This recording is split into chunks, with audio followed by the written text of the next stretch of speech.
Bonjour Olivier Midière, vous êtes présent en représentant le MEDEF aujourd'hui lors de cette manifestation. Est-ce que vous pourriez en quelques mots tout d'abord nous présenter et présenter vos fonctions au sein du MEDEF? Alors, je suis conseiller communication auprès de Pierre Cadaz à son cabinet, donc le président du MEDEF, et également ambassadeur du numérique pour le MEDEF. Et ma mission est de proposer des stratégies et des plans d'action pour aider les entreprises françaises à se transformer numériquement.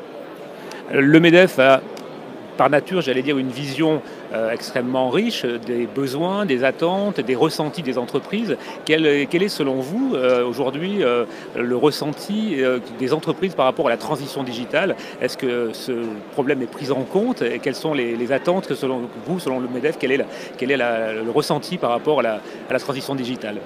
Aujourd'hui, nous, on est un petit peu préoccupés parce qu'on pense qu'il y a un certain retard pris par des entreprises, les PME, les ETI traditionnelles françaises qui évoluent dans les secteurs traditionnels ou les services à l'industrie.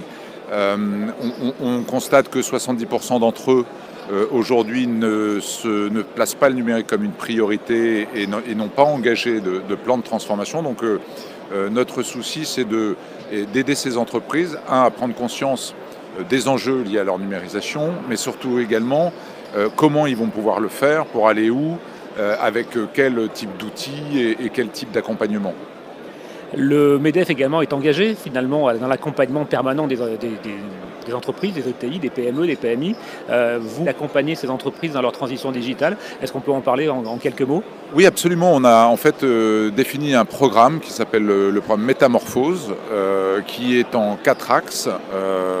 Un premier axe de sensibilisation, donc on déroule depuis 3 ans à travers l'Université du numérique et les matinales du numérique au MEDEF, mais également dans les régions.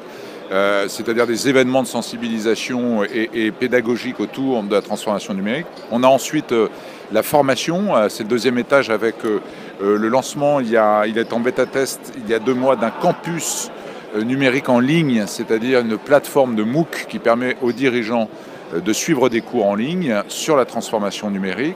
Le troisième étage de la fusée qu'on va lancer en fait au mois de mars cette année, c'est un programme d'incubation, accélération pour accompagner donc ces entreprises dans leur transformation concrètement. Et enfin, le quatrième axe, c'est le financement. On réfléchit sur un fonds d'investissement permettant d'accompagner donc ces PME dans leur transformation, puisque cette transformation aujourd'hui va bien au-delà des outils de travail ou du système d'information de l'entreprise. Elle touche les produits et les services, donc les process, donc la fabrication, et donc nécessite souvent des investissements assez importants en rupture totale avec ce que faisaient les entreprises jusqu'à présent.